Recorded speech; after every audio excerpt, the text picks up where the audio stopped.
1, 2, 3. How's that working, Harold? Yeah.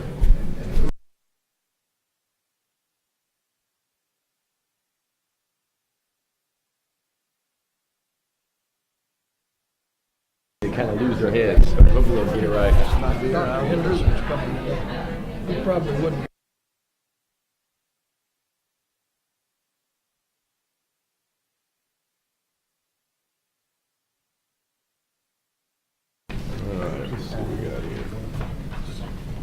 Testing 1, 2. Well, good afternoon, ladies and gentlemen. Welcome to the January 14th Board of Regents meeting. Please take your seats and please turn off your phones. Make sure they're on silence. Reminding everybody, this is being streamlined live over the internet. So use your microphones when you wish to speak so that the web audience can hear you. Let's move on to our committee meetings, and the very first committee meeting is Academic and Student Affairs, and that is chaired by Regent Chabert. Thank you, Chairman Levy. I'd like to call the Committee on Academic and Student Affairs to order. Dr. Denby, would you please call the roll? Yes, sir. Regent Chabert, Here. Regent David, Here. Regent Adley, here. Regent Kenny, here. Regent Pryor, Here. Regent Temple, Here. Regent Wyatt,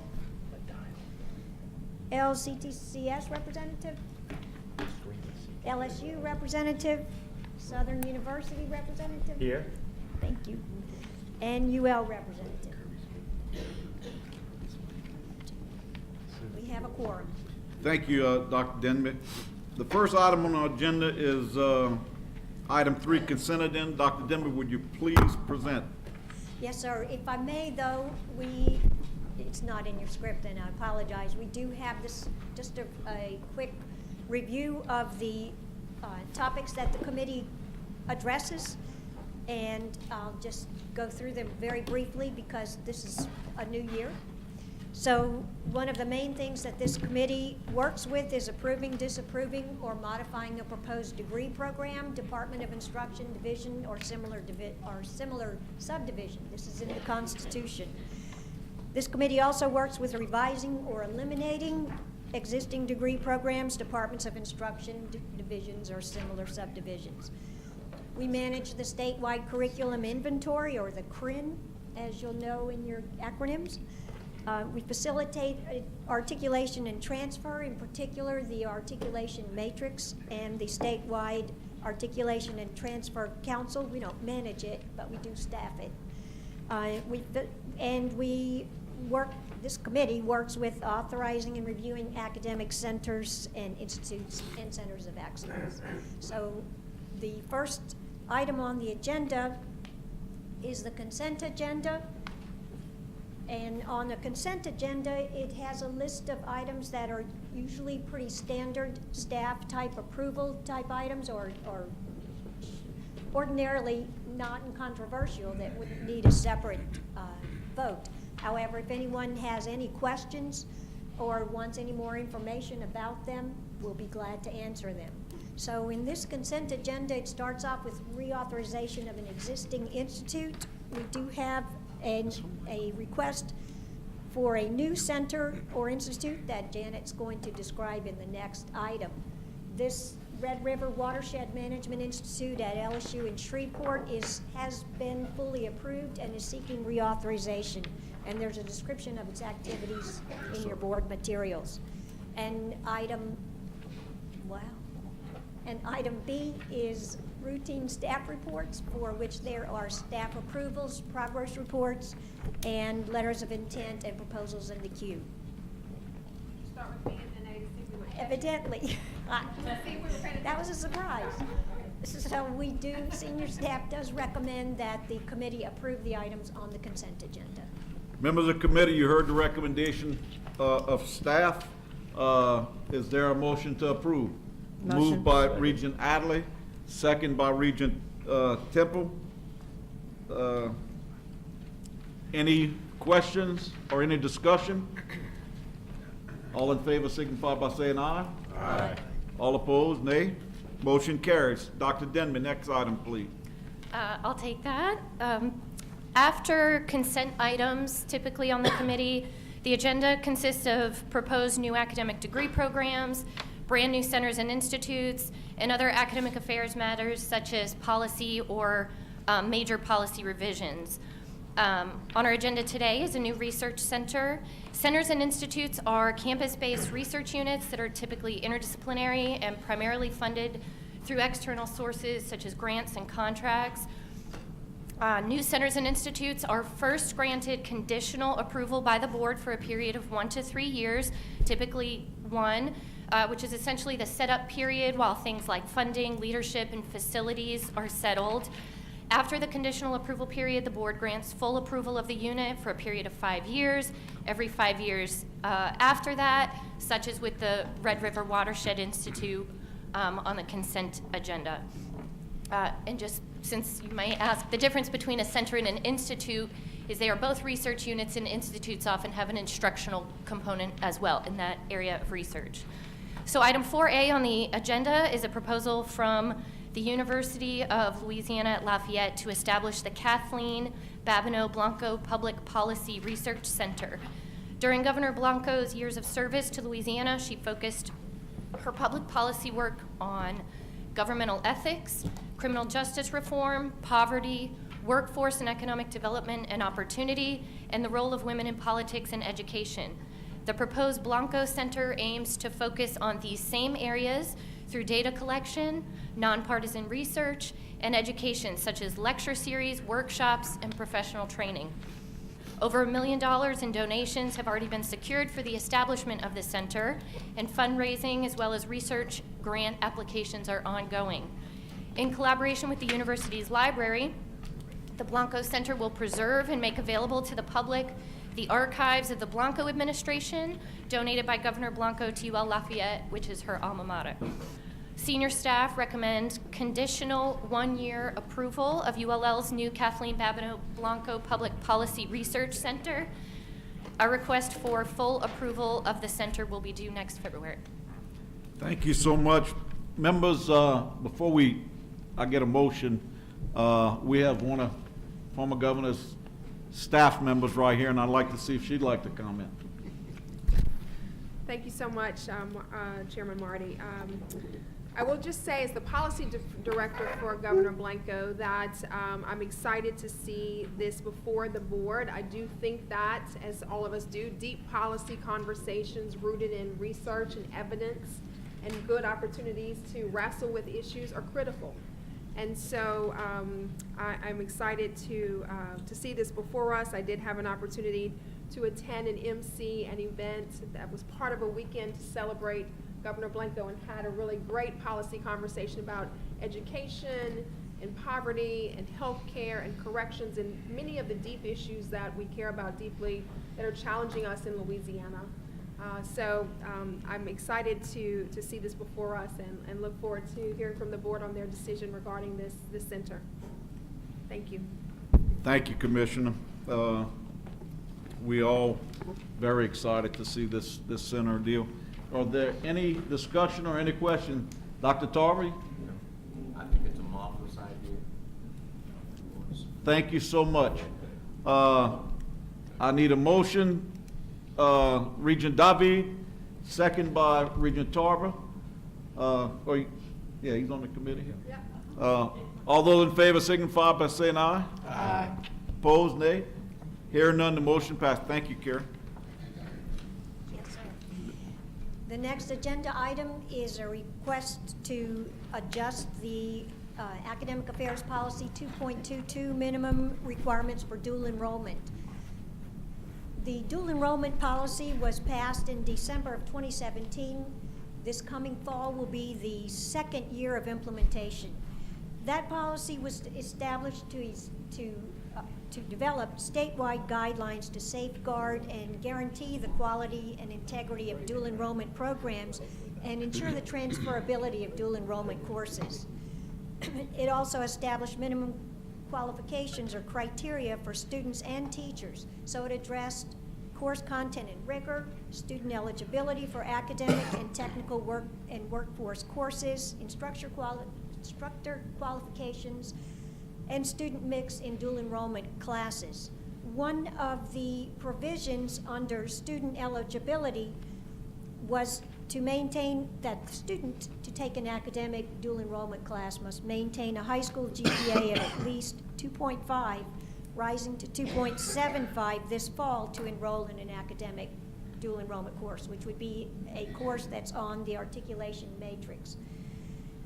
That high school GPA requirement was included in the original policy in 2017 based on the basic observations and belief that there is value in high school coursework, that college level work builds on the core foundation of high school learning, and that college courses, students who are in a dual enrollment course are skipping the high school course and earning both high school and college credit for the same course, but still need to complete high school. So a strong high school GPA suggests a strong student. And a review of existing state policies, which is attached to the write-up, showed that most of the states in the Southern Regional Education Board do have established minimum GPA requirements, which were up in the 3.0 range. The automatic GPA increase in our policy was to start with 2.5 this year and move up to 2.75 next year. It has troubled some schools, some school boards, and individuals around the state, so we have asked for specific high school GPA information on students who are participating in dual enrollment this year. That will be coming in with the student profile reports. We will analyze that data for the fall and this upcoming spring and bring it to the board this fall so that you can make an informed decision on whether and when to increase the GPA in the requirement. So senior staff is recommending that the board postpone the planned, well, it's written in the policy currently, fall 2019 implementation of the 2.75 high school GPA eligibility requirement for participation in dual enrollment under this policy. Staff will examine the data around high school GPA and bring that information to you during the fall, at which time the board may discuss the impact and decide what you would like to do. But at this time, we are requesting postponement of that increase in high school GPA. Members of the committee, you heard the motion. Do we have any questions? I do. Go ahead, Regent Pryor. Yes, ma'am. Yes, sir. Ma'am, what kind of provisions are given, or any, if a student goes to a magnet high school versus a general neighborhood school on their GPAs? Right now, Requirement. there are none. It's a statewide policy just establishing the minimum requirements. So right now, it just says a 2.5 high school GPA. Okay. Do you think that's something that you think a student that achieves a 2.75 at a magnet high school should not be given some type of consideration versus a non-magnet high school program to be considered for dual enrollment? That, I think that is something that we will look at in the data, because the data will tell us what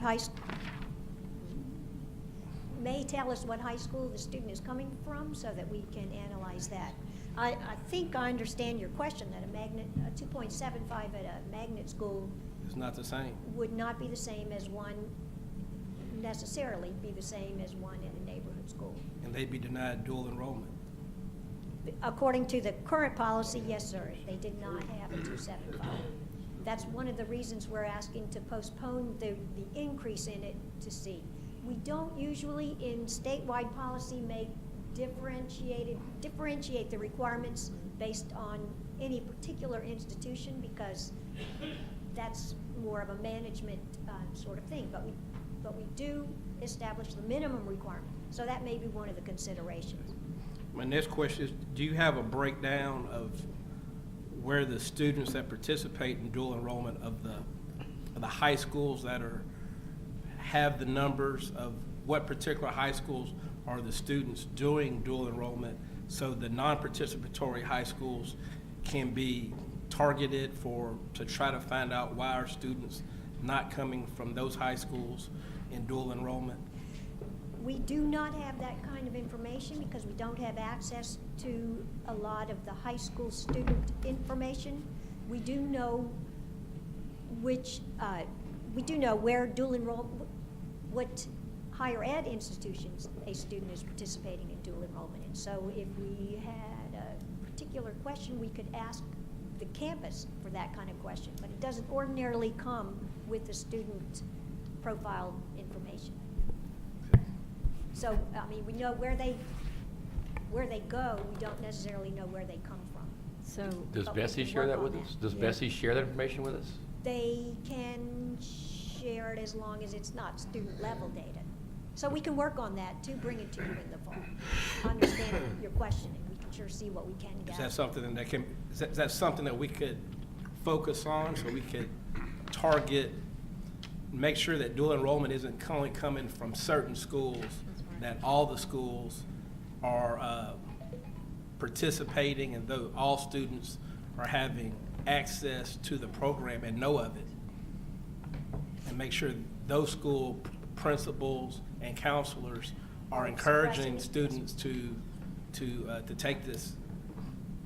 That's a very good question. It sounds like what the commissioner is very interested in too, with access across the state with dual enrollment, and so we can sure find out everything that we can. Yes, before we and come back in the fall. Regent Pryor, the commission she's going to comment on that. Okay, thank you. Thank you so much for the question. This weekend, I was reading some information from the staff on dual enrollment and had the very same question you had, which is, where is the map that shows us participation or lack thereof? And what are the policy conversations that we can have to make sure access is broad in Louisiana and that we increase that? So we will take those notes. I do have a follow-up meeting with Superintendent White this week as a result of our good conversation we had between our board and theirs. And so dual enrollment is one of the agenda items that I look forward to discussing with him. Thank you. Thank you, Commissioner. Members, you've heard the discussion on this. Is there a motion to defer, to postpone this deal? Moved by Regent Temple. Yeah, I need to ask her, does this need to be an amendment to the policy, or how do we need to word this? Go ahead, Dr. Denton. What we would do would be to reissue the policy and put that in parentheses or line it out and put a footnote saying that that is postponed until Okay. further. So it won't disappear unless you want it to disappear. Okay, we got a motion on the floor by I'll second. Regent Temple, second by Regent Adley. Any questions, any discussion? All in favor signify by saying aye. Aye. All opposed, nay.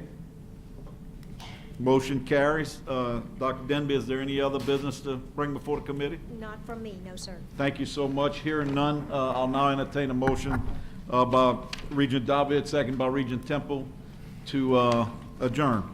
Any discussion, any questions? Hearing none, we are adjourned. Thank you. Thank you. Thank both of you. Thank you, Ms. Chabert. Our next committee meeting is sponsored programs. That'd be Regent Perez. Please call your committee to order. Thank you, Regent Levy. I'd like to call the Sponsored Programs Committee to order. Ms. Robinson, please call roll.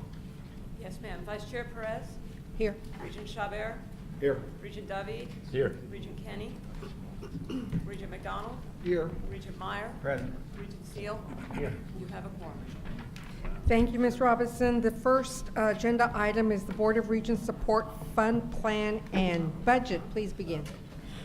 Yes, ma'am. First, the first slide that we have is just to remind the returning committee members and inform the new members of what the Sponsored Programs Committee is responsible for. I'll go through these briefly because this is a new year. The primary responsibilities of the Support Fund program are around administering the Board of Regents Support Fund, which is a constitutionally designated fund. We will be talking about the Support Fund in more detail in a minute, and so I won't go into more detail here. And our second primary responsibility is to lead and administer federally funded statewide projects. These are projects that are funded on a competitive basis through agencies like the National Science Foundation, NASA, the National Institutes of Health, and so forth. We have currently about $25 million that is awarded through these statewide programs. Most of them are matched by the support fund. We also manage special initiatives. Refers to typically when the legislature, back when they had discretionary money. Sometimes the legislature or the governor would create a special initiative like the Governor's Biotechnology Initiative that would run on a competitive basis through the Board of Regents, and Sponsored Programs typically manages those. We also weigh in on policy issues that are related to research, commercialization, and technology transfer. So the first agenda item, the only agenda item today, is the support fund plan and budget for fiscal year 1920. I would say typically we do have consent agenda items that come before this committee. Those are usually requests for waiver in some of our competitive programs, waiver of policy provisions. We simply don't have any this month, but you should expect to see them regularly in future meetings. So the support fund plan and budget is our item for the day. What is the support fund? Primary question. It is a special fund. It is not related to operational funds that are provided by the state. It's a special fund that's created in the Constitution that provides funds for the enhancement of education in Louisiana. The trust fund is the driver, is the thing that produces the revenues for the support fund. This is the Kevin Riley Louisiana Education Quality Trust Fund. It's held and managed by the Treasury, and the revenues that are generated on the trust fund are divided annually. 25% is rolled back into the trust fund to fund its growth. The remaining 75% is split equally between Bessie for K-12 education and the Board of Regents for higher education. These funds are given to the Board of Regents to conduct 4 designated programs. You can see those listed below: the endowment of chairs for eminent scholars, the enhancement of academic research in agricultural departments and units, targeted research and development and recruitment of superior graduate students, to accomplish 2 goals which are framed in the Constitution as equal for higher education: improvement of the quality of higher education and the enhancement of Louisiana's economic development. So all of the funds that flow through this are intended to be supplementary and enhancing. That is not operational funds, and they're intended to be expended to accomplish these goals through the 4 programmatic options that are provided for in the Constitution. So what we do with these is we run typically competitive programs. We currently have 1 program that's not competitive, but the remainder of the are operated on a competitive basis through requests for proposals. We do a very high-level endowed chairs program. This provides $1 million endowment, $600,000 from a non-state donor, matched by $400,000 for the Regents, to establish chairs for eminent scholars across the state. We provide some funding for superior graduate students for recruitment and retention. We provide quite a bit of grant funding for research and development activities, primarily in STEM, but a small opportunity for non-STEM projects, as well as that bottom category that you see is the broadest base with the broadest participation. That's the enhancement category. What that category does is provide all manner of activities that enhance our campuses, from major equipment purchases for either education or research goals. It provides faculty support, student support, curriculum redesign, all those kinds of activities, as well as our outlet for federal matching, which is currently at about $25 million in federal support for about $3 million in support fund. So why are we here today? We are required by the Constitution to submit an annual plan and budget to the legislature and the governor. The Board of Regents approves this budget. We are required to submit it forward no less than 60 days before the start of the regular session. This means that by the beginning of February, we have to have this budget across the street. Our process for budget development, this is actually for the new board members. For the returning board members, you should remember that last month we talked a little bit about this. For the new board members, this process is actually a long-standing process. We started in the fall, and this is the culmination of our advisory process. We first formulate an initial recommendation. We have advisory committees that are comprised of campus and system representatives across the state. Those bodies convene, and we formulate a recommendation that is then brought to you. That's our advisory process. Where we are right now, you consider and adopt the budget. From there, it goes across the street. At least 60 days prior, it becomes part of the appropriations bill, part of House Bill 1. When House Bill 1 is passed, that's our final budget, and our spending authority, which is the amount over which we cannot go, the amount we're allowed to spend in a given year, is stipulated for us, and the fiscal year begins on July 1st. It's important to remember when you look at this budget that this is the budget that starts July 1st. We have an existing plan and budget that's been through this process that's governing everything that we're doing with the competitions right now. You'll see the results of those competitions and the recommendations in April. So with that context, where are we in terms of money? Our revenues are down, and they have been falling for some years. You can see that we've fallen about 40% from our historic high. We topped out at about $35 million about a decade ago. We are down now to, we've earned about $20 million in the last couple of years. So if you look at the revenue estimates, the Revenue Estimating Conference, the last adopted estimate holds us level at $20 million for the next 3 years. Treasury estimates are typically more conservative, and they're substantially lower. $16.85 million is what Treasury is anticipating for fiscal year 19-20. So what we do with this information in terms of developing the budget, we take the official state estimate, which is the Revenue Estimating Conference. We also look at the Treasury estimate to see what kind of differences in approach we can see there, and we look at the revenues that were generated last year. We determine whether there are market factors that are likely to drive those revenues up or down. You'll see that our revenues last year were $20.4 million, so they were markedly better than the Treasury expected us to get. The Treasury estimated 16.5. Revenue estimating was at 20, and our budget for the current year is 19.5. We do have some ongoing challenges to our growth, including a repayment that we need to make to U.S. Department of Interior, as well as continuing low interest rates that cap our growth. It's important to note that the support fund revenues are highly circumscribed by statute. The way that the trust fund can be invested is highly circumscribed, and so we don't get the benefits of hot markets like we've had over the last several years. We are in safe investments, which recently has led to the steep decline that you see. We also receive money from royalties, oil and gas royalties, in the sector that was affected by the settlement that established the trust fund. Those are also at a historic low and not likely to recover. There are poor yields in the sector. The price of oil is low, and the poor yields are not going to get any better, even if the price of oil goes up.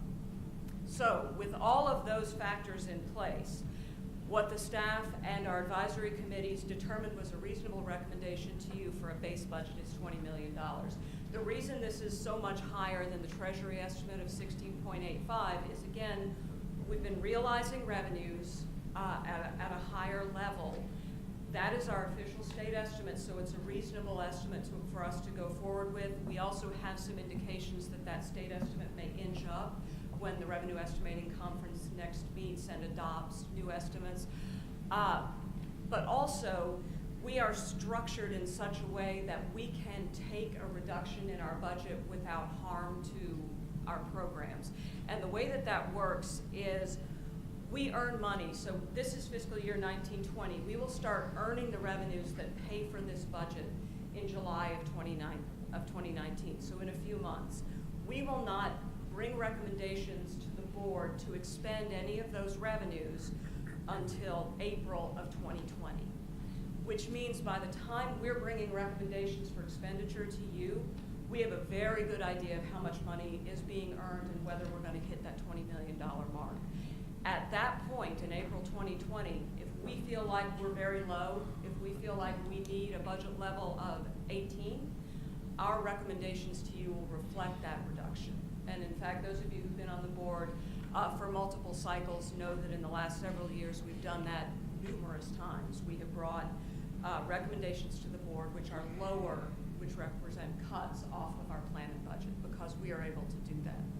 So that stands us in good stead to take an estimate that is not its most conservative, but still adjust on the back end to make sure that we have the benefit of all the dollars we might get without the penalty of spending those dollars without knowing what our revenues are. So it behooves us to adjust down versus adjusting upward, Right. right?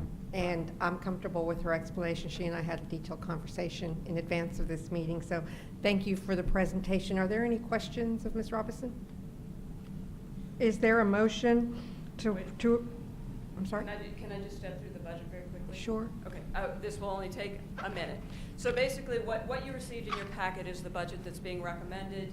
You have descriptions of all of the programs, and this is the way that $20 million is spread across the competitive programs and the non-competitive programs that we operate. Essentially, the way we do it, the prior commitments, these are contracts that already exist, contracts that are already out there, as well as federal matching commitments that we have. We have 8.679, 891 in prior commitments. So those are things that we're obligated to. We also have money out of the fund to administer the fund. That's $644,384. That's determined in statute. That's simply a formula, and we don't control it. Finally, the dollars that are left of the $20 million is what we can provide for new awards.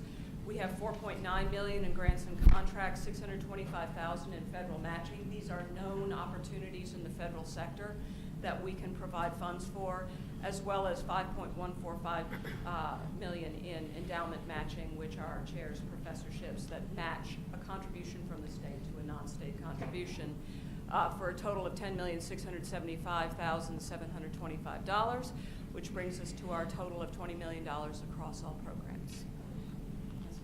Now? Yes. Now is there a motion to approve the fiscal year 2019-20 Board of Regents Support Fund budget with contingencies as presented? So moved. Second. All in favor signify by saying aye. Aye. All opposed, same sign. Thank you very much. Ma'am. Is there any other business to come before the committee? Motion adjourned. Hearing none, is there a motion to adjourn? Yes. Motion, second. Thank you. This meeting is adjourned. Thank you, Regent Perez. Now, we will have our next committee of statewide programs. That would be Regent Seal. Thank you, Mr. Chairman. I'd like to call the Statewide Programs Committee to order.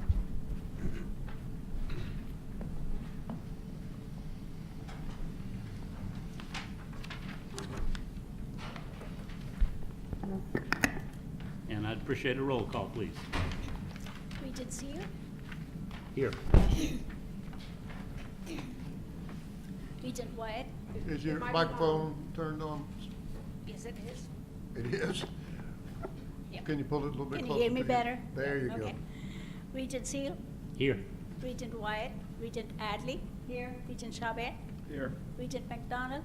Here. Regent Pryor? Here. Regent Temple? Here. 6 at a quorum. I understand you have a review now of the Statewide Programs Committee. Yes. Since this is our first meeting for some of our new members, we just want to go over the scope of the Statewide Programs Committee, even if you don't see all of these matters before you on a regular basis. The Board of Regents statewide programs consist of 4 different programs and initiatives. Lonnie is our statewide network, fiber optic network. It started back during Governor Blanco's days with a seed fund of $40 million, and it's run through the Board of Regents. These are Board of Regents owned assets. And Lonnie is the Louisiana Optical Network infrastructure. It is a statewide fiber optic network that connects all of our colleges and universities, including some of the private institutions. And it also connects our research institutions to a nationwide research internet ring called Internet 2. It used to be called Lambda Rail. Internet 2 is the successor, so it connects our research institutions to all other research institutions and federal research entities such as the DARPA and things like that. So this is our self-provisioning of internet services for higher education. Regent Seal, can I make a Yes, please. As we just skim over the top of Lonnie, I think we need to recognize Governor Blanco's part in establishing that against a lot of pushback she set aside, I think, $40 million. $10 million a year for 4 years to bring Louisiana from the non-existent back of the pack to the best in the country when we started this thing many, many years ago. And it was a vision by the governor, and that just shows you that her policies and Kim's policies were so far-reaching. Here we are 10, 15 years later, we still have something that is the envy of the United States. Thank you. Exactly. Uma, is there a revenue component to the Lonnie budget item? In other words, do the participating users of the system pay any money in to maintain the system? Yes. The revenue source for Lonnie is twofold. One is the Board of Regents allocates some funds to Lonnie on an annual basis. And then the members, Lonnie members, which are the institutions that participate in the network, that connect to the network, pay into Lonnie's operations. And there is a Lonnie Management Council that meets, and it sets the research, operational, and financial goals and objectives for Lonnie. And the Lonnie Advisory Council, Lonnie Management Council, is advisory to the commissioner. Because Lonnie is not a statutory entity, unlike LUMCON and LASFA, this is operated internally by the Board of Regents under the commissioner's oversight. When there are major decisions to be made, we do bring those to the board. And of course, it's the committee's prerogative to tell us what additional information you need about these various initiatives on a regular basis. Thank you.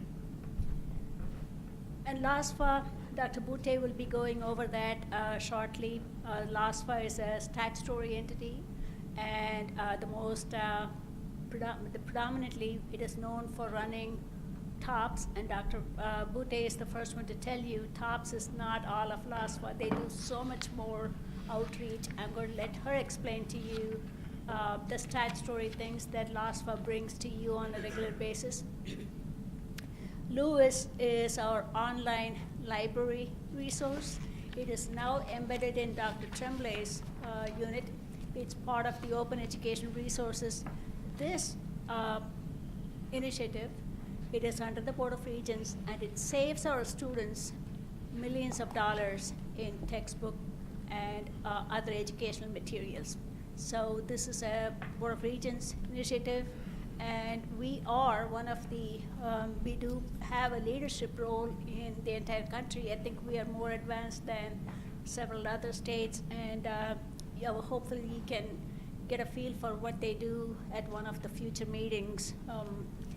LUMCON is the Marine Consortium out in Cocodrie with some satellite camps in different places, marine education and research. That is their mission. It is a statutory entity.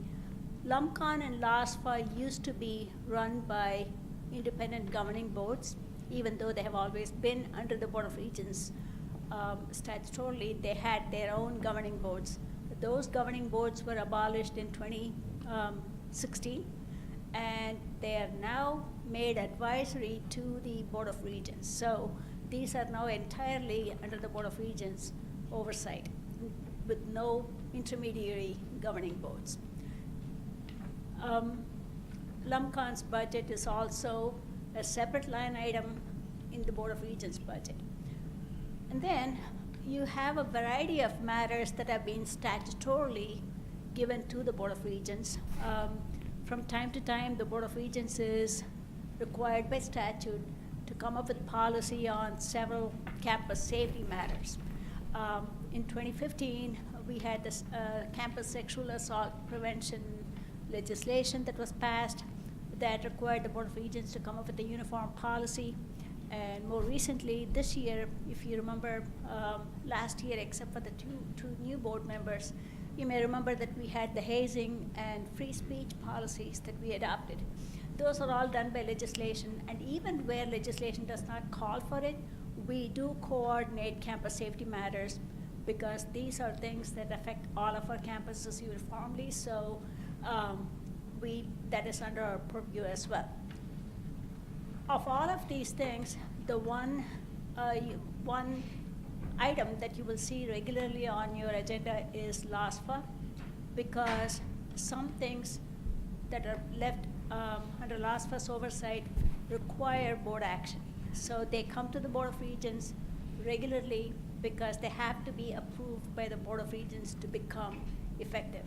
So LASFA and LUMCON are created by statute, but LUMCON does not have that many things that require board action, which is why you don't see LUMCON things come up.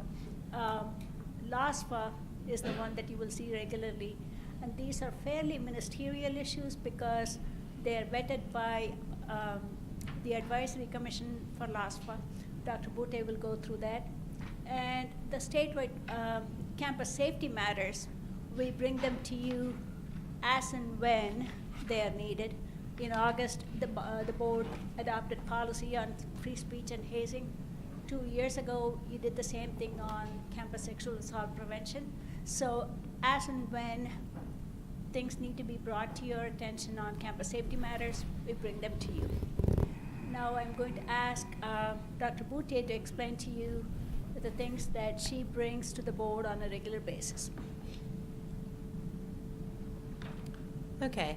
Under statewide programs, the thing that you will see most often would be the approval of the TOPS exceptional circumstances. You will have 5 of those that we're bringing to you today.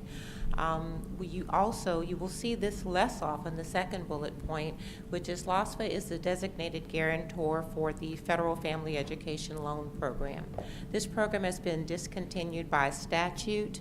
Now all student loans that are federal are direct loans. However, LASFA, through a contractor, would be administering the tail, if you would, or the remainder of that portfolio. So basically, that's an instance where you are working yourself out of business because you're not generating any new loans. You are just taking care of the loans that were in your portfolio at the time the program ended. You will also see somewhat frequently around the time of the legislative session, that's when you will see many rules that will come to you. For example, if there's legislation that's enacted and it's going to make a change to some of the programs that we administer, then after those rules are to be able to put the legislation in effect, or if there are interest rates that need to be implemented, usually it's around legislation, you will see that rulemaking come to you. So under that, those are the programs that you see at the bottom that LASFA administers, that most of those you would have rulemaking with respect to. The TOPS exceptions, which you will see most frequently, this slide just gives you a little bit about the authorization for that. Under statute, you are allowed to grant exceptions for TOPS. You will see that there's 2 different types of exceptions. This first one, you see the 2 statutory references that says that students can get exceptions to be able to enroll full-time for each semester, to remain enrolled throughout that semester, and to enroll in the required amount of hours annually. So those are the types of exceptions that will come to you. Students may not, this is what you will not see, students may not statutorily request an exception for being able to maintain grades. If a student's grades drop below the requirement for the particular hours in their classification, then those students are suspended, meaning that that's not a cancellation of TOPS, but that they are not being paid until the semester that they bring those grades up to where they need to be. If you have a 4-year award, TOPS Opportunity Performance or Honors, you have 2 years to bring that award, your grade point average up before you're canceled. If you have a 2-year award, as in the case of TOPS Tech, you have 1 year to bring that up. So roughly half of the complete term. So you will not see exceptions for that, but students do have a chance to get themselves off of suspension by bringing their grades up. With respect to exceptions, there are 10 objective circumstances under which a student may request an exception. Here we give you some examples of those. I have all 10 right here if you want to hear all 10, but temporary disability, death of immediate family member, military service, exceptional educational opportunities. That one, we call that one an EEO. You will not see these, but for example, let's say a student's majoring in engineering and they have the opportunity to go and work for an engineering firm. meaning they're not going to be enrolled in school full-time. They're going to be working and gaining that experience. Then if you're not enrolled full-time, that's a cancellation of TOPS, right? But if you have an exceptional educational opportunity, then that's a reason that students would be able to be excused from enrolling. Since these are objective, the student either has presented the circumstances, the evidence to support the exception, or they haven't. So these are done by an internal committee of LOSFA staff members across the agency, legal, scholarships and grants, public information, and that's how those exceptions are approved, because they are objective. The ones that come to you are the 11th type. These are called exceptional circumstances. That basically is everything that is not in the top 10 for objectivity. So these are subjective, meaning that the vetting process for those, the examples of these are going to vary extremely widely because the circumstances cannot be contained in a list. So what happens there is you still have an executive committee or a committee that reviews those files internally for LOSFA. Then those files are vetted by the LOSFA Advisory Board. That's who does that day-to-day approval. So they will go through the details on those files. And then those files come to you as a part of this committee for final approval. We were asked to give you some just examples of some types of exceptional circumstances that have come before you. These are not exactly the ones that are this month, but these are past ones. And you can see, let's say students going into an Associates of Nursing, they only need 2 classes before they enter, and that is not full-time enrollment. So you wouldn't cancel that student. You would say, verify that that's the only classes that student needs, so that an exception would be granted. Student only needs to enroll in 1 class so that she can progress in her program. Most of the ones that you're seeing this month are that these students need to progress in their programs, and the programs do not start until the fall. So that means that those students will not be enrolled in the spring. So they require an exception for that, and we have documentation that those programs don't start until fall. One is law school. So if they don't start until fall, why would you cancel a student if they weren't enrolled in the spring? Students cancel summer classes if a school, particularly in times of budget shortfalls, let's say a school drops a kid's class and it's too late for the kid to be able to add any other classes to maintain enrollment, or they cancel the class. So the student would provide documentation. We would get documentation from the school for that exception. A student withdrew from school for family matters that are not contained in the objective. The flood, for example, we saw a lot of exceptions for that, where students were homeless, carless, were trying to help the family be able to gut and renovate homes, and therefore their schooling was disrupted. So those are just some examples of types of exceptional circumstances that come to you each month.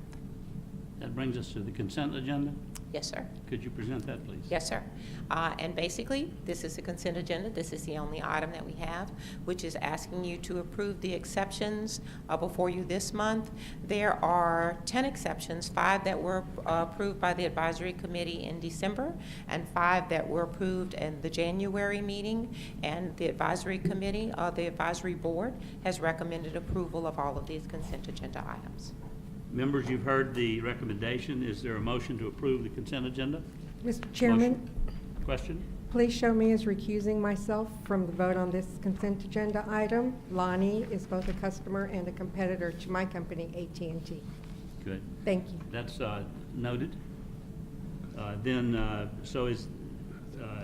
being said, with that abstention, there is a motion to approve the consent agenda by, okay, and a second. Is there objection? Then consent agenda is approved. Is there any further discussion? Okay, that motion passes. Is there any other business to come before the statewide program committee? Yes, sir. Each month, we try to give you a snapshot of some of the highlights of the programs and the outreach that we conduct. This month, we're giving you a highlight of a program that we're very proud of called Aspire to Inspire. This is an intensive mentoring program. This is for students who are in danger of being disenfranchised in school or have already been disenfranchised. Usually, these are referrals from staff members, but we also have referrals where students have have referred themselves as needing additional help to be able to graduate from high school and matriculate on into post-secondary. So we've given you some statistics about this particular program and some examples and comments from mentors or mentees of the year. And here we're giving you a preview of the person, our staff member who founded this program, Christopher Hobbs. He's a doctoral candidate at LSU, going into his final stages. And this is just letting you know of a preview of a docuseries that we will have, which is success stories from the students themselves about how mentoring has helped them, and from Mr. Hobbs about what motivated him to create this particular program. And that concludes. Thank you, Dr. Putti. Is there any other business to come before the committee? Hearing none, is there a motion to adjourn? Motion's been made and seconded. Without objection, we are adjourned. Thank you, Regent Seal. Our next committee is Planning, Research, and Performance. Chairman of that committee is Regent Temple. Thank you. I'd like to call the Planning, Research, and Performance Committee to order. Dr. Tremblay, I didn't know about that. AKA the old guy. Will you please take the roll, please? Yes, sir. Chair Temple, Here. Vice Chair Adler, Here. Regent David, Here. Regent Ewing is absent, Regent McDonald, Here. Regent Perez, Here. Regent Pryor, Here. Regent Tennyson, Here. and Regent Wyatt is absent. We have a quorum. Thank you. Let's move on to item 3 on the consent agenda. Yes, especially for the benefit of our newly appointed board members, I'm going to spend a few moments talking about the major functions of this committee. We handle all e-learning. The Board of Regents has an e-learning strategic planning task force that advises the board on policies. For instance, it brought the policy about what makes a hybrid course and what makes a fully online course.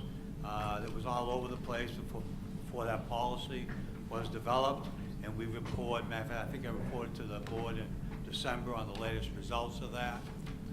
Institutional licensure, we are part of a regulatory body as well. And so this division licenses proprietary schools. Those are your post-secondary profit-making private, your typical computer schools, nurse assistants, medical assistants, so on and so forth. Academic degree granting institutions, we also regulate them and license them. Proprietary school licenses are renewed annually. On the academic degree granting side, they are renewed every other year. We also are the what's called the SPA, which is the State Portal Agency, for SARA, which is the Statewide Authorization Reciprocity Agreement. It's a consortium of most states that instead of having to seek licensure in all the states where you may have students in online programs, it leaves that burden up to the home state. So when our institutions offer online programs in other states, they don't have to seek authorization in all those individual states. Prior to SARA, they did. It was an extremely costly process and time-consuming. So we've been able to save our institutions literally hundreds of thousands of dollars in time every year through SARA.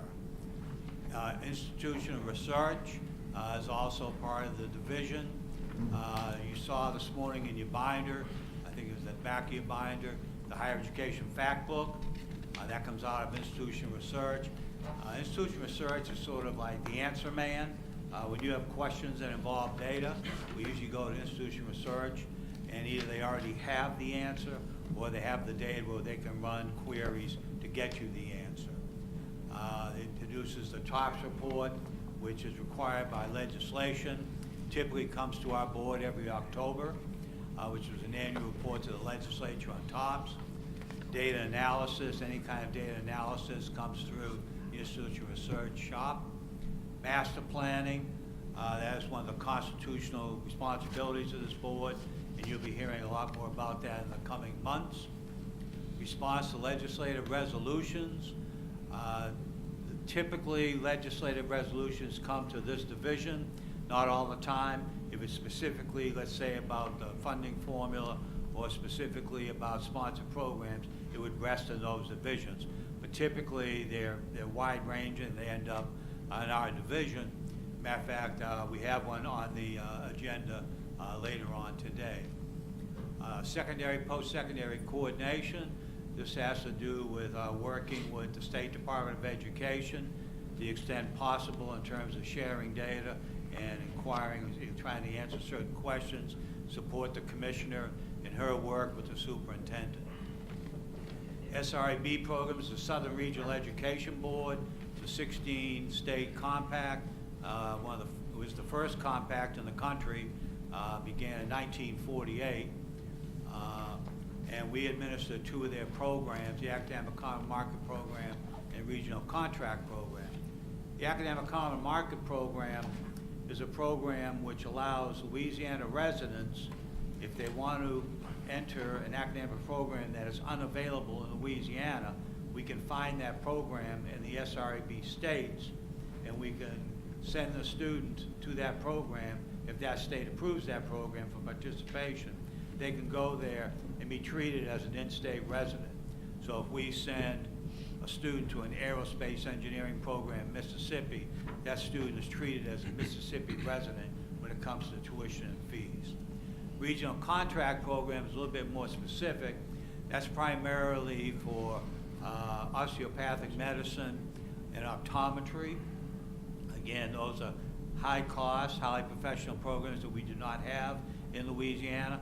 So we literally buy seats in optometry schools around the South so our Louisiana residents can enroll in those optometry programs. We don't play any role in getting the students admitted, but if they meet all the qualifications, they're admitted, we have reserved seats for them in those schools. So, having concluded that, we go to the consent agenda, and the consent agenda has one license renewal. This is what I just mentioned a few moments ago about academic degree granting institutions. That's Herzing University, and we also have an institution renewal for Sarah, the state authorization reciprocity agreement, and our institutions that belong, we have I think 26 or 27 of them, they have to seek renewal on an annual basis. So this is something you will see at most meetings. Also on the consent agenda, we have the Proprietary Schools Advisory Commission. This advisory commission is statutory. This board has a couple of appointments to that commission. That commission reviews and examines all the license renewals and all the requests for initial licenses, and that advisory commission does all the hard work. It meets every other month. It interviews the new school owners. It reviews all the renewals, and then it makes recommendations to this board. And so this month we have two new schools, Burke's Medical Training and Professional Laser Training. We have one change of ownership by law. A change of ownership of a proprietary school is treated just like a new school. So they have to go through the entire process. For instance, in this one, Moore Career College, totally transparent to the student. Faculty remain the same. Programs, everything remains the same except the ownership. So we know it because they have to go through this process, but the students don't know it because nothing changes in their programs. We also have a list of renewals. There are, I think, 15 on the list. They have to be renewed on an annual basis. We have about 150 of them. So every other month you will see a lengthy list come before this committee. Having said that, the senior staff recommends that the Plan, Research, and Performance Committee approve the items on the consent agenda. Thank you, Dr. Tremblay. Can we approve all of these items in globo? I have a question. Okay, question before we do so. Sir, there's a school, one of these proprietary schools in Shreveport that closed recently. I'm trying to think of the name of it. Virginia College. Virginia College. I think they had several other campuses around the state. And I was feared that these schools, what kind of protections do students have since they're approved by us regarding getting their tuition money back? Do we require them to put up a bond or insurance or some Yes. kind of fund so Yes, students can get their money back when these schools close? Yes, when a school first becomes licensed, they have to pay money into what's called the Student Protection Fund, and that fund rests at the Treasury's office, State Treasurer's office. Also, it has to pay annually, and they also have to have a surety bond. Now, in the case of Virginia College, it's an interesting case because Virginia College announced in October that they would be closing this coming June. So it had already made arrangements with partner proprietary schools to bring in any of the students who had not finished their program. Unfortunately, the corporate office, there were 75 schools roughly, all of a sudden just received, they lost their accreditation, they were going to be closing immediately. So it was already in the planning stages to be ready for June, July. Unfortunately, it moved up to December. What we did was, through the commissioner's office, is we notified the nearby community colleges, because there was a branch here in Baton Rouge as well. So working with Baton Rouge Community College and Bossier Parish Community College and Southern Shreveport, they were made aware that these students were in these programs that may not be able to finish. Many of the students finished by December. Those who had not finished, there were also about a dozen proprietary schools that reached out to accept these students. We attempted to contact these students, and what we heard from students was, oh, I already know, I've already visited so-and-so, I've already enrolled so-and-so, or whatever. For those students that didn't want to enroll anywhere else and had loans, if they had federal loans, there's a way they can seek to get those loans forgiven by the federal U.S. Department of Education. If they had private loans, or if they just wanted their tuition back, that's when they tap this Student Protection Fund, which has more than enough money in it. So far, we've had very few students who have not been placed and they're already enrolled somewhere else. So this is one of the better stories, believe it or not. It's the ones that you show up the next day and they're gone and you can't find them and their records are locked up. That's where we have problems. This one here has been quite orderly. On the ones where we have the problems with, what protections are there for the students? Yeah, the protection for the student is, we have protections for their money, so we can tap 1 or 2 or 3 different sources if they want their money back. Okay. We have the collegiality of the other institutions if they wish to transfer. So if a student wants to continue, we make as many arrangements as we can to allow that to happen. Okay. And I know that's happening in many students at Shreveport. Okay. Those who want their money back, there are processes in place, either through the federal government or through this office, to get their money back. And you said there are 150 of these schools throughout these type of schools? In throughout the Louisiana, state? yes, roughly.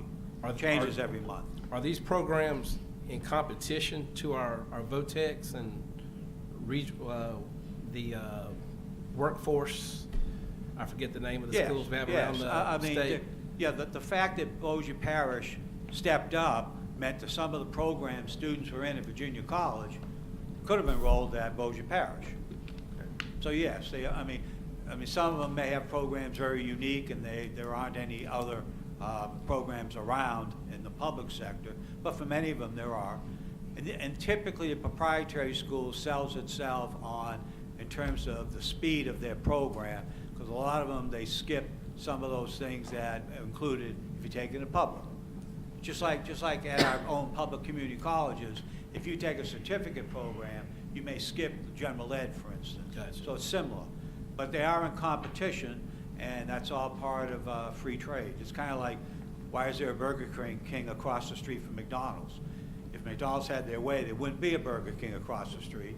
But, that's capitalism. Yes, wow. Thank you. All right. All right, so, do we have a motion to approve? Move. Motion, okay. Second? Second. Okay. Any discussion? Motion passes. Let's continue. Next item is response to Senate Resolution 103 of 2018 regular session. Dr. Tremblay? Yes, I mentioned earlier one of the tasks we usually have his responses to legislative resolutions. I will tell you, this was a particularly light year. Sometimes we've had as many as 15 in 1 year. I guess the session was so absorbed with budget matters and everything else, they didn't get around to getting too much into this. But this is a Senate resolution. Most of the resolutions we receive are what are called concurrent resolutions, which go through both chambers, the House and the Senate. This particular one was just in the Senate, so it was never reviewed by the House. So Senate Resolution 103, this was by Senator Walsworth. So you can see from here, it dealt with three main things. It wanted to report information on students admitted by exception, and of those students, where available, they wanted to know why they were admitted by exception, like what part of the admission standards did they not meet, and then also, if possible, if we could get information on athletes, there was a particular interest on athletes, and then thirdly, we wanted to look at, I guess you'd say, performance measures of students admitted by exception versus those same measures for regular admitted students. We were able to look at end-of-term GPA, retention, and graduation. So what we did in the report is we asked three questions. We tried to answer these three. One, who was admitted by exception? Two, what academic requirements triggered those decisions to admitted by exception?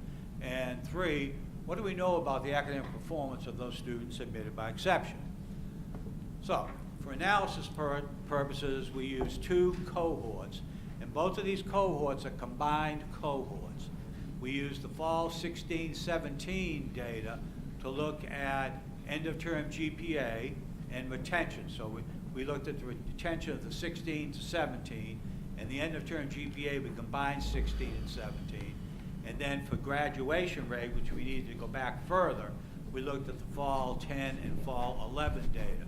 The reason we combined it is that when you get down to the campus level, sometimes the numbers were quite small, and then we always start feeling a little uncomfortable with small numbers in terms of data privacy and trying to guess who that might be and whatever.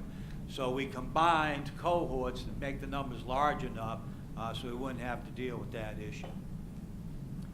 So is this a 5-year graduation or?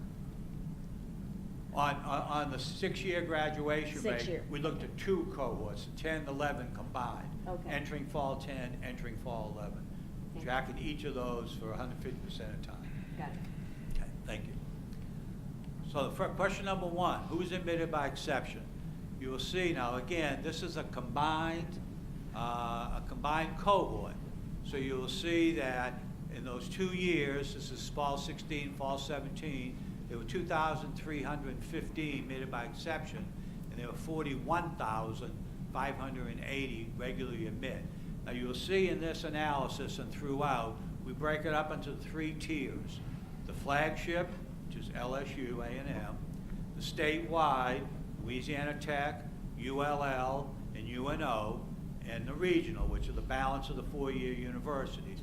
Why do we break them up that way? Because each of them has separate admissions criteria. So we're tracking institutions with similar criteria within similar tiers. So again, as I mentioned before, that 2,315 is roughly 1,100, 1,150 students per year admitted by exception, which is roughly 5% of the entering class. So if you say, so for every 20 students admitted, there was roughly 1 was admitted by exception. Okay? Uh-oh. And that's the end. Little glitch there? Yeah.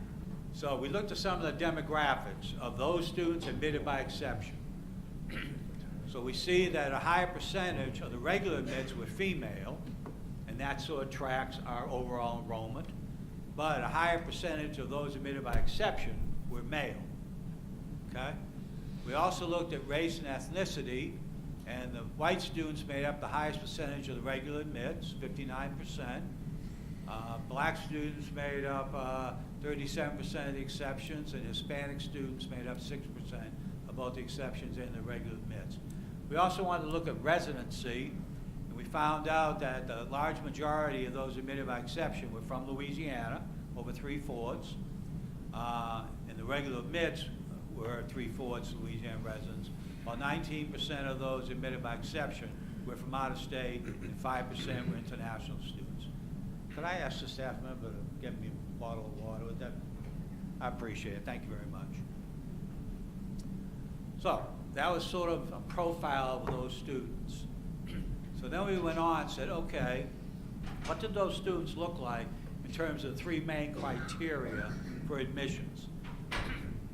You'll see the three main criteria are completion of the high school core. That's a yes or no. You have no option there. If it's no, you must be admitted by exception. The next two are either or. Either a minimum high school GPA on that core or a minimum required ACT score. And you'll see each tier has a different set of admissions other than the curriculum. No matter which four-year institution you go to, you must have completed the curriculum. The GPA is different and the minimum ACT is different. So looking at the core of those students admitted by exception, you will see, now again, this is all students admitted by exception.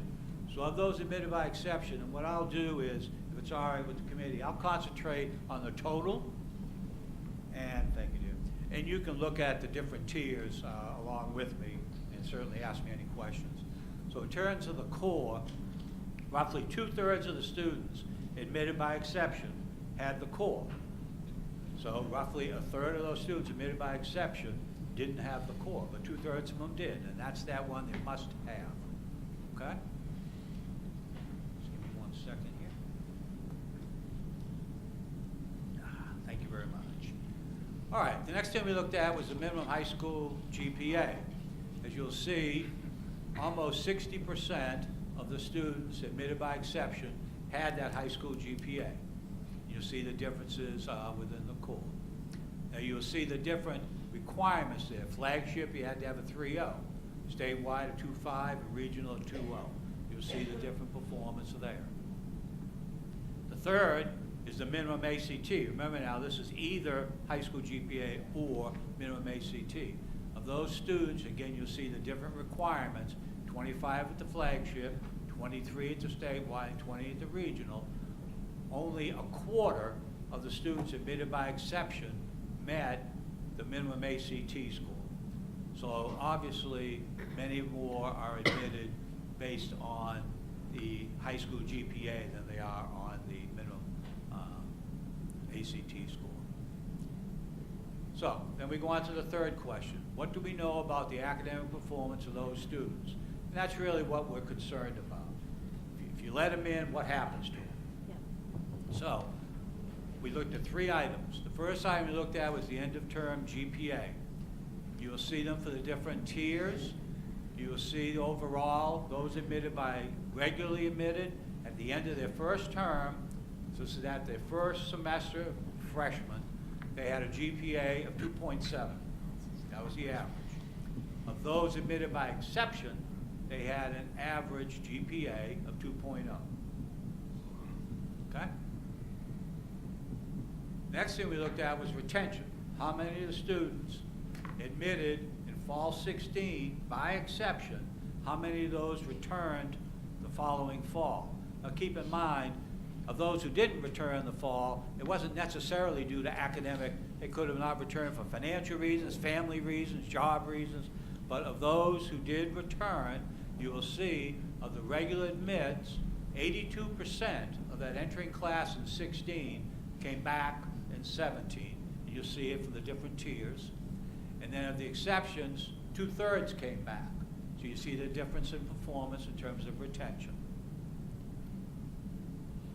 Then we looked at graduation within 150% of time. So we looked at the regular admits who came in either 10 or 11. That's why you see those larger numbers. 54% graduated within 6 years. Of those admitted by exception, within 6 years. Now some of those may still be enrolled, they may have stopped out, but of those who graduated within 6 years, 54% for regular admits, 32% for the exceptions. Now, as I mentioned up front, there was language in the resolution to ask us to look at athletes if at all possible. We do not collect information in our student profile on athletes. Our student data system does not ask, are you an athlete, or are you anything else in that regard, in terms of talent. However, we do have a financial aid data system, and in that system, there is a category for athletic aid. Two things about that. One, schools can put a whole different variety of folks in that athletic aid. If the athletic department is paying for the band, they may put the band members in athletic aid, or the flag team, the cheerleaders, any of those. Other schools, so schools report it differently. The other thing is, this is only those that were in the FAD system, financial aid data system. For instance, I know for a fact a lot of the baseball players don't get athletic scholarships. So they may not even be in this system. So a number of athletes aren't even in this system. So with that in mind, we looked at those athletes we could.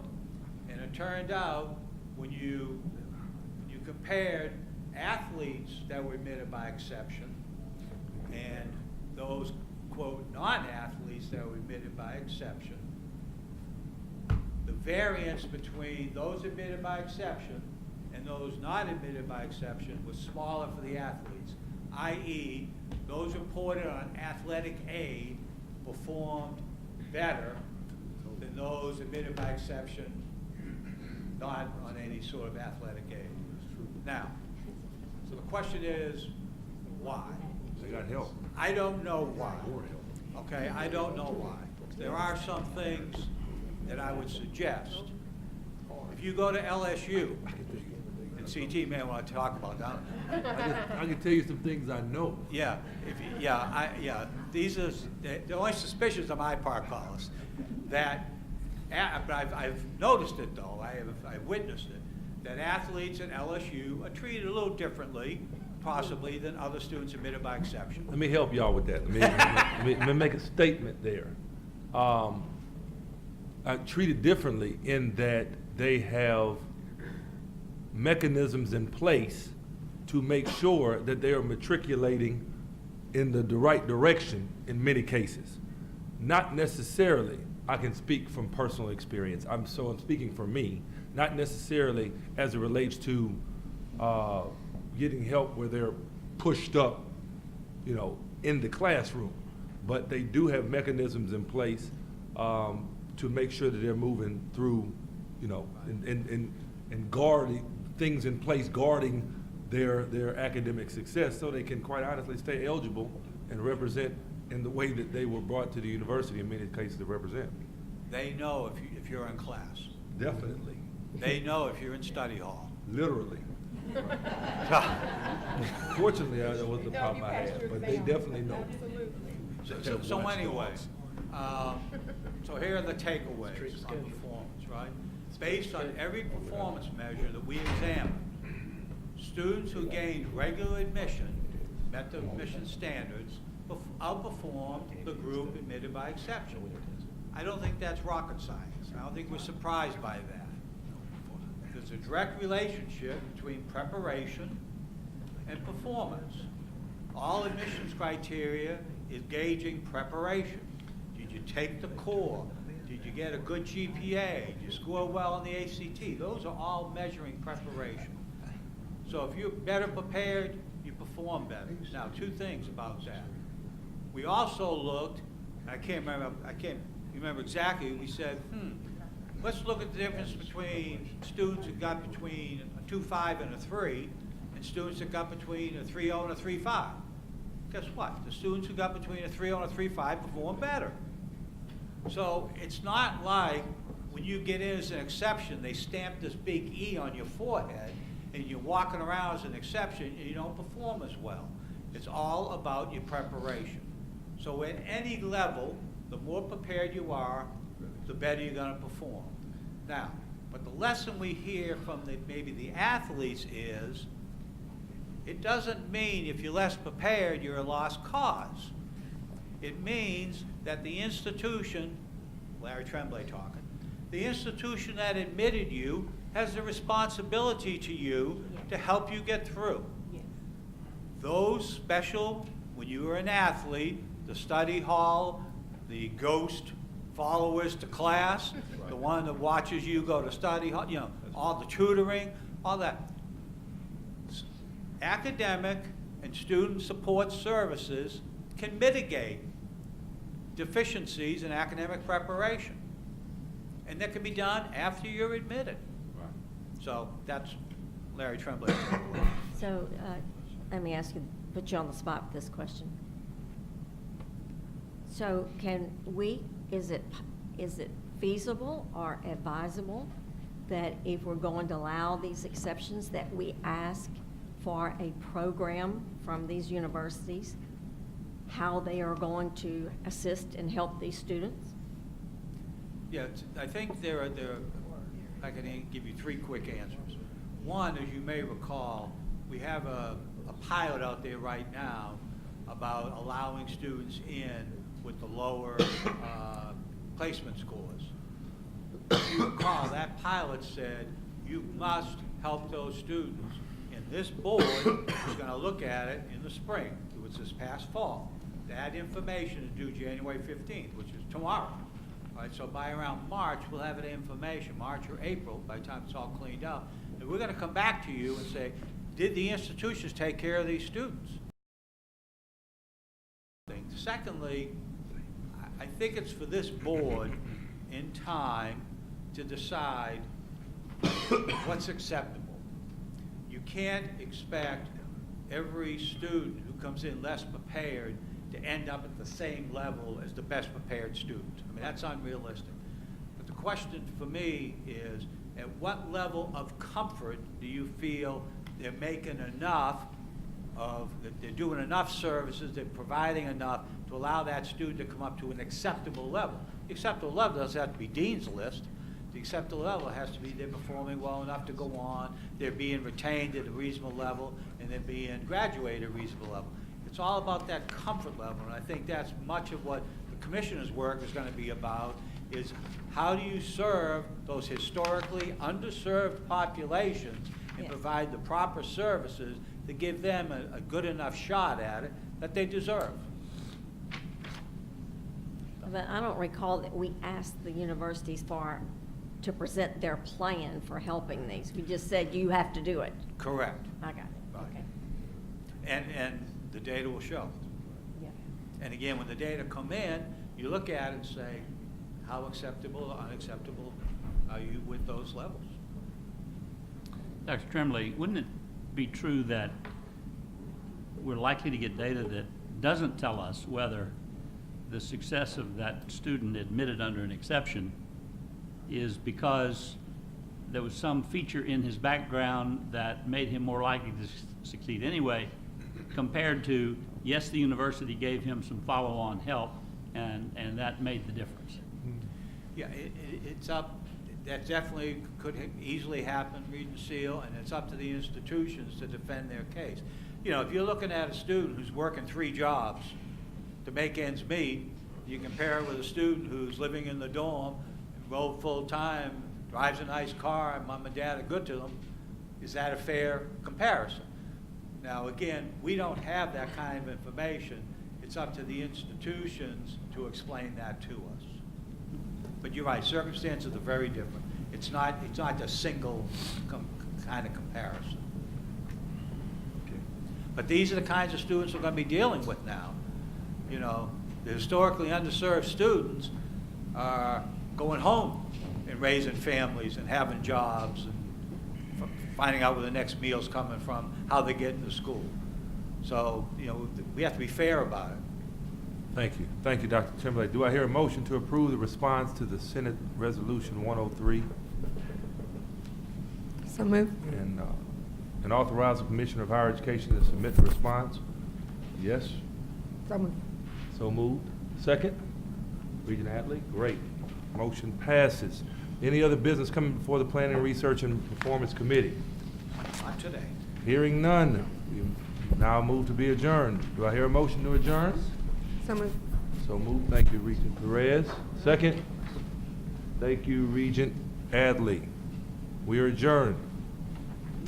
Thank you, Dr. Tremblay, for difficult report, but it's something we're going to have to really live with for the next few years as we come to terms with our review and revisit of admissions criteria.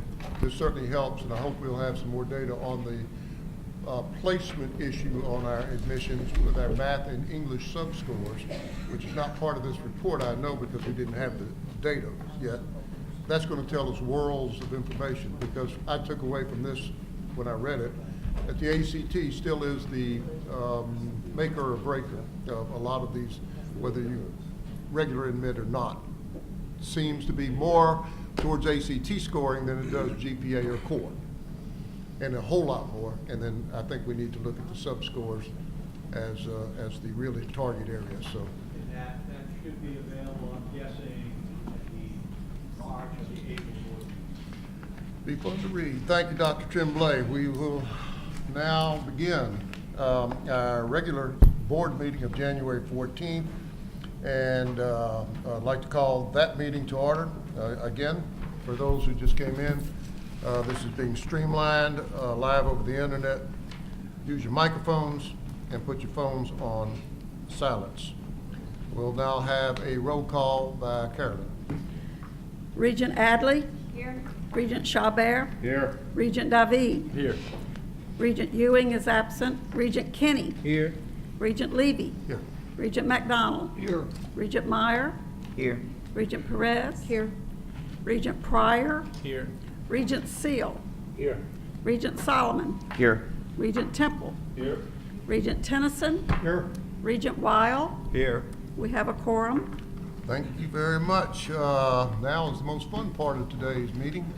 This is the installation of board officers and executive committee members, as well as the new members of the Board of Regents. And so if you are a board member, Mr. Chabert et al., if you're an executive committee member, or if you're a new regent, please step down to this podium down here, and we will have the oaths of office administered by UMA, our executive council, to the board officers, then to the executive committee, and then to the new members.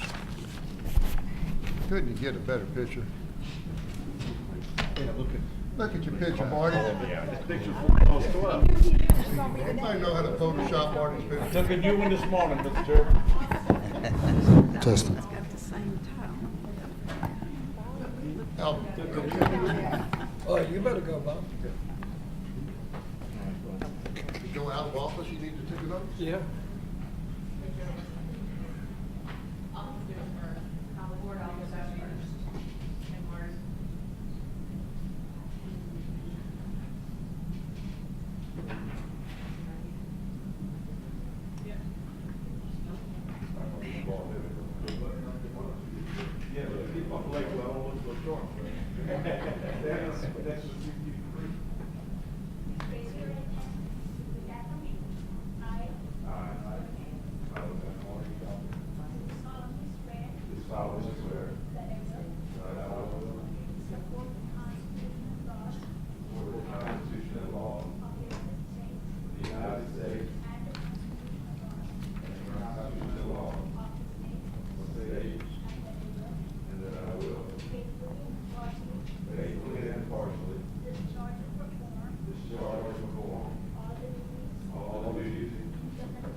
How did we get this Chabert, way of officer? after that, I'm not sure I want to give you this. I'm not sure what that is. Thank you, my friend. Then we're gonna take a picture of it. There you go.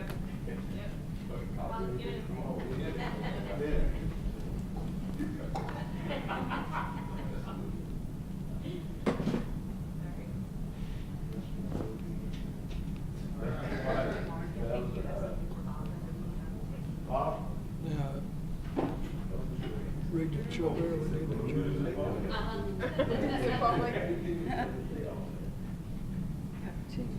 Chairman Lee, Yes, sir. both of them. Yeah. And appreciation, one I know you can appreciate a whole lot. Before I get on. Thank you. Thank you, Marty. Congratulations.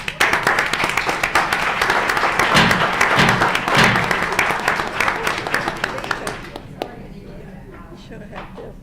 We're gonna use the guy.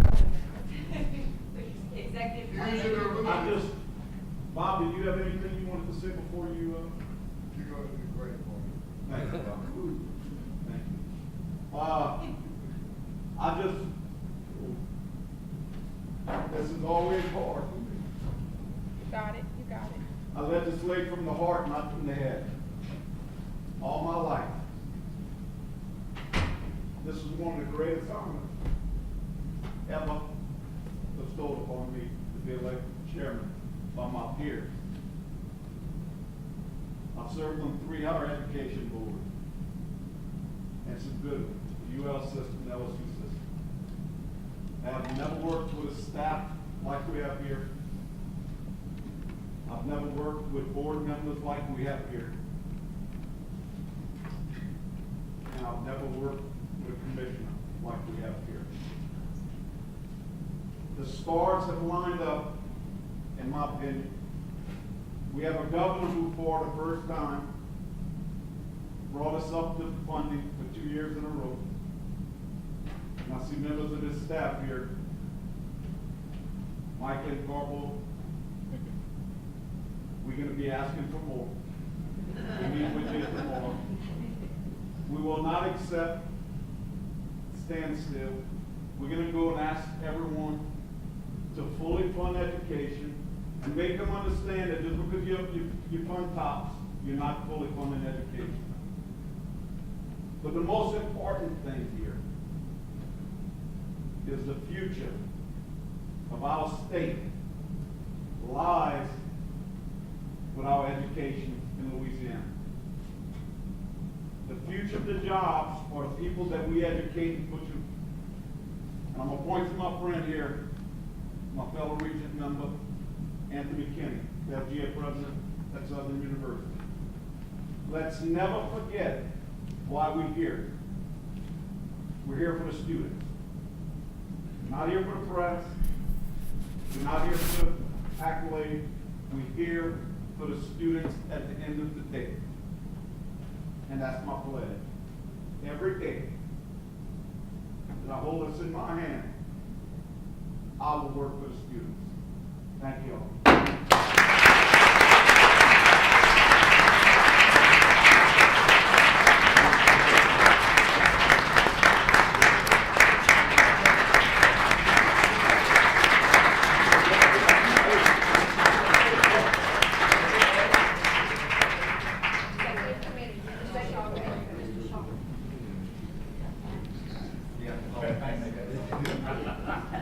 You don't get to take that home. You don't get to take that home. Mr. Reeves,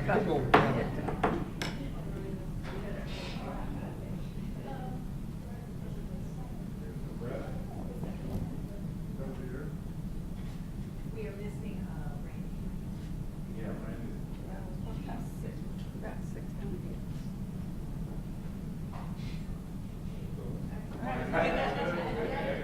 This is our executive committee. Oh, we gotta get you one in. Raise your hand. Oh, raise your hand. Yes, not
Jerry, we don't want to get in.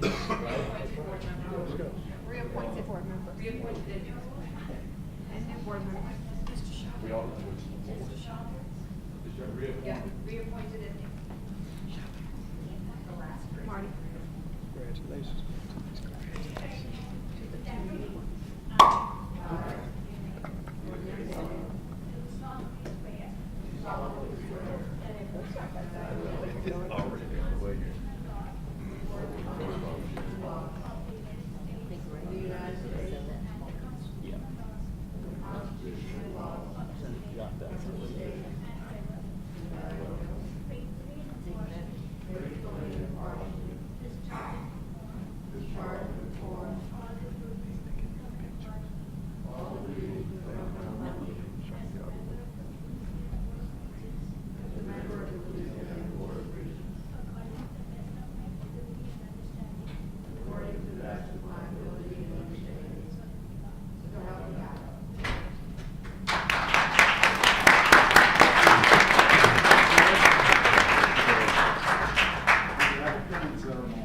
Let's get this thing on the road. Yeah. Home.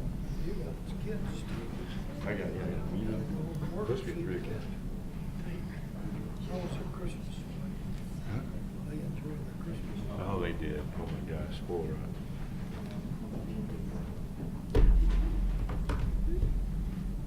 A good kid.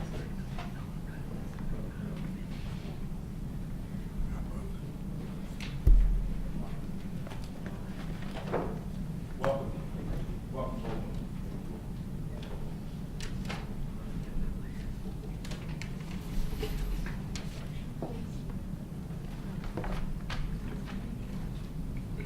Oh, yeah. Over here with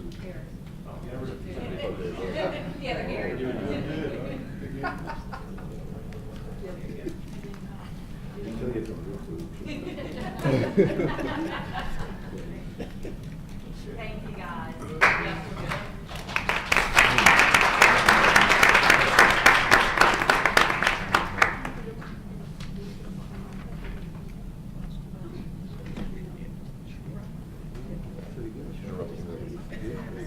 pretty good stuff. Good stuff. About 2 hours.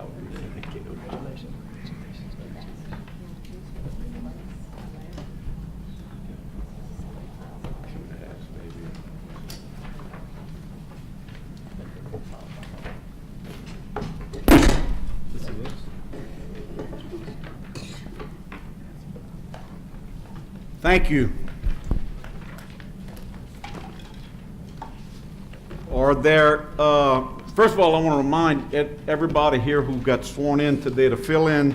There's a form you need to fill in, make sure you sign and get back to Carolyn. Second, we up to the public comment section. Any public comments from the public? No, sir. Hearing none, we'll move on to the next agenda item, approval of minutes of December 12th, 2018. Move to approve.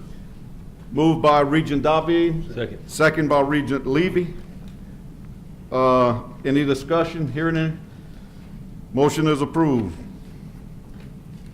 Next item. If you look in your binder, I have given you all the committee assignments. At this time, we're going to move for the ratification of the committee assignments for 2019. You received a copy and proposed committee assignment. Do I have a motion to approve? Moved by Regent Temple, second by Regent Wow. Any discussion or any question? Hearing none. Any objection? Motion carries. Congratulations to the new members of the committee. As I stated earlier, to my chairman and vice chairman, we're going to hold you accountable. We want you to study. We want you to know what you're talking about. We want you to deal with the staff. All the people from the universities, feel free to call us at any time. We are here for you. And again, Regent Kenny, we're here for you. Yes, sir. And that's going to be what I have based my theme on is relationships and respect. And that's what we want to do here in 2019. Next, we're going to take reports and recommendations from standing committees.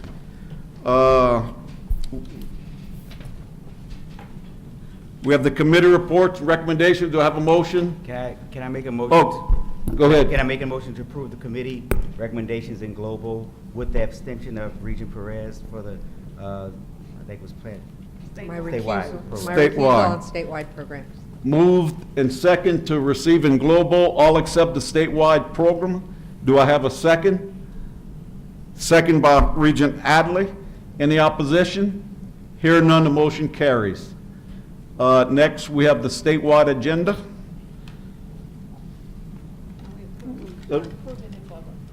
I thought you said except for.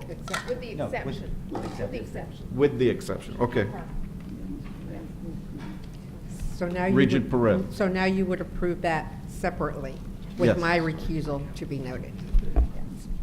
Speaking of my, So now you would vote As- on exactly. statewide programs separately with my recusal noted. with your recusal noted, okay.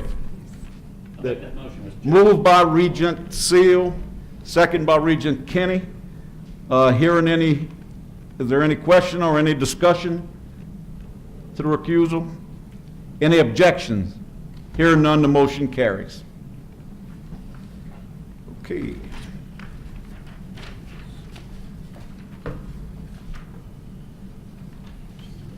Now we move on to the Commissioner's report. Kim Hunter-Reed. Thank you so much, Chairman Shawbear. Congratulations.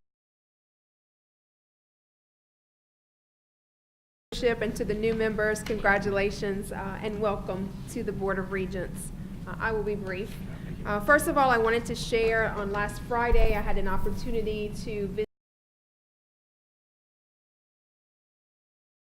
55% of their population having a credential of value by 2025. As you know, the Board of Regents has said we'd like to see statewide a goal of 60% by 2030. So I'm heartened by Regents, Katie Anna taking the lead in doing this work. I will tell you that business and K-12 and higher ed and elected officials, community leaders, all in the room committed to this work. And so it's good to see that kind of continuity of vision for a community to move this work forward.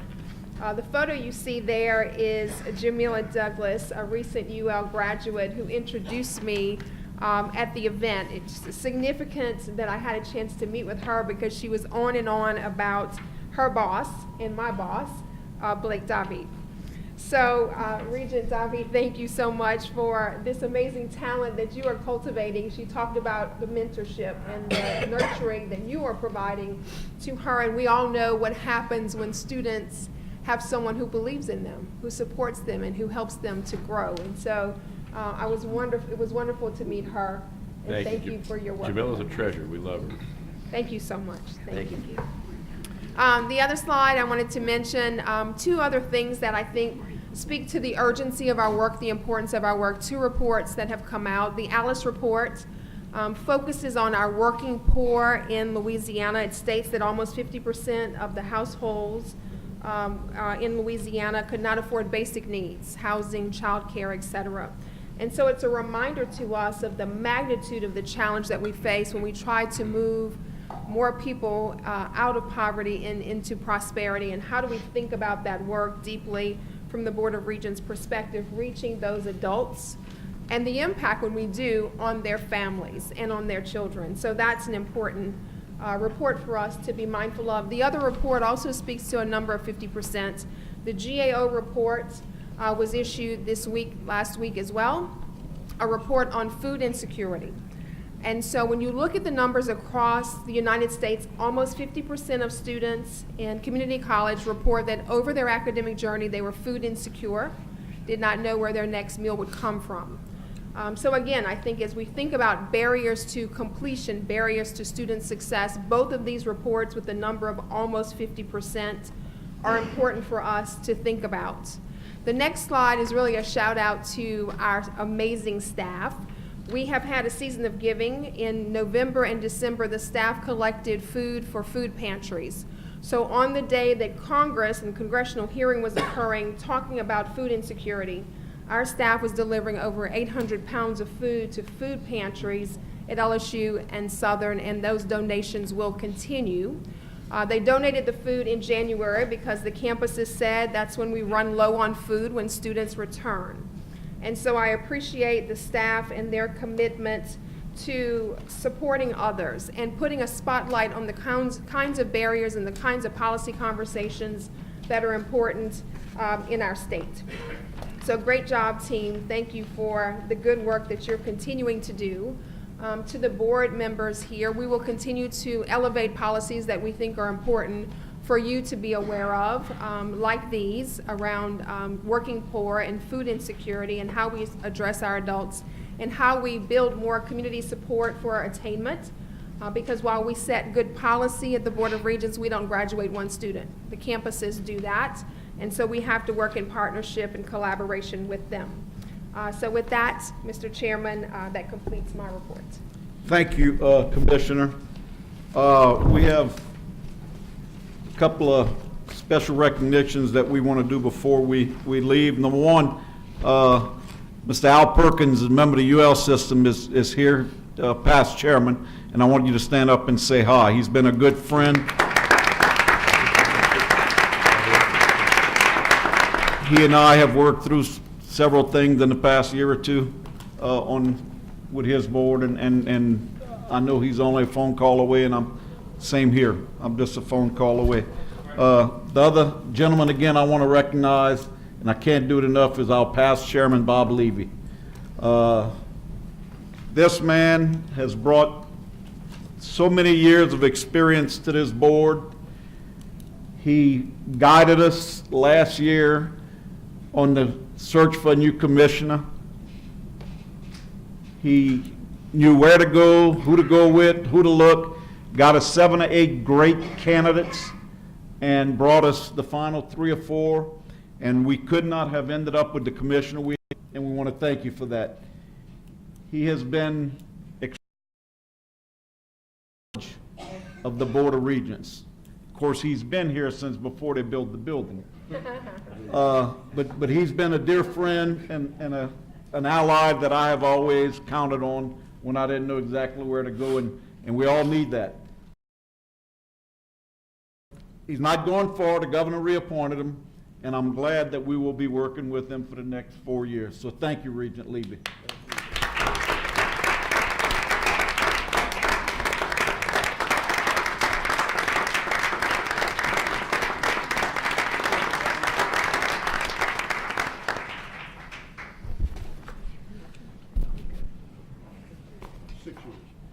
Was it 6 years? Yeah. Oh, I'm sorry. I thought it was 4. No, I'm thinking governor's. Next, we have another extraordinary gentleman that's been here since before Bob.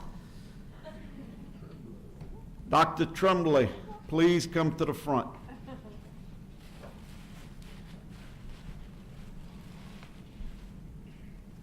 Now look, only one of us can shed tears today. This is another remarkable person we have at Regents, and again, without the guidance of this man for so many years, the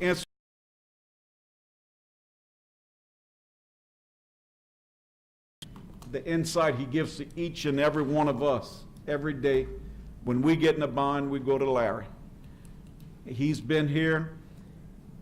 In 1976, he came to work here and promised Commissioner Arsenault 2 years. And 42 years later, he missed a memo somewhere, but he has been a great, great staffer and leader of all our staff for the Board of Regents in Louisiana. And we can't thank you enough for the time, the effort, time away from your family that you have spent making sure that all these kids we talk about get the right attention, follow the law, and get the best expertise we can, and we're going to miss you. We're going to miss you a lot, Dr. Tremblay. I have a little gift, but before I do that, why don't you, I see you, say what you have to say. We'd love to hear from you. Other than bye, is that what you're saying? Huh? Well, thank you. Thank you, Regents. appreciate those remarks. First, I'd like to say, this building is not that old. I'm at the Capitol. We keep talking about before this building. I mean, this is my 4th building with the Board of Regents. So I don't know what to say. I grew up here.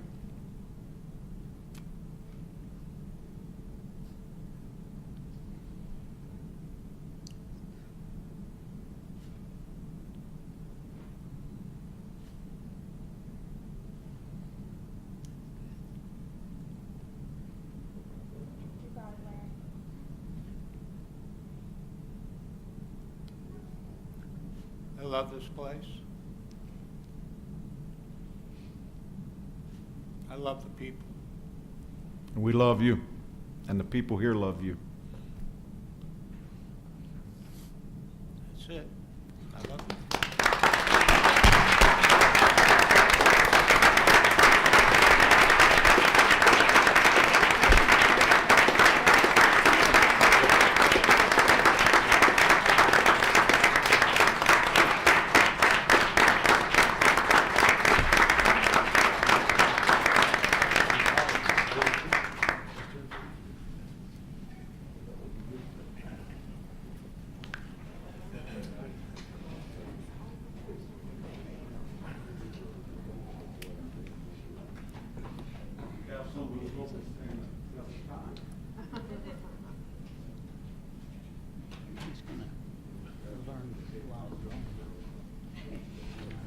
Be careful.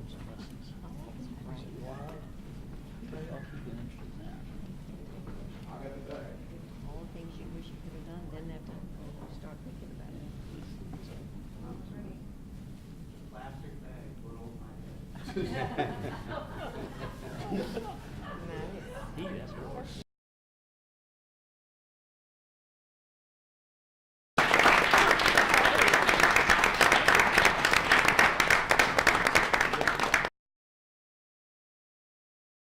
Thank you.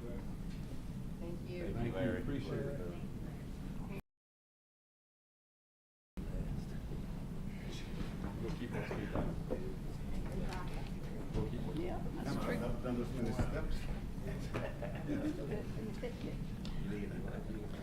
This man has seen it and done it all, Dr. Larry Tremblay.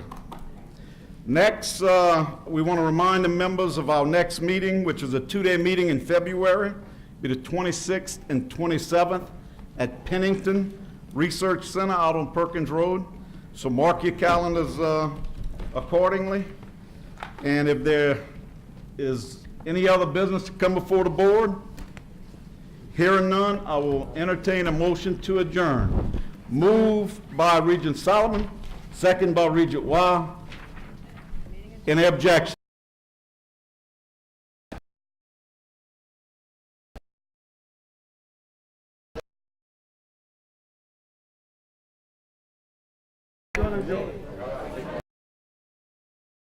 Call me the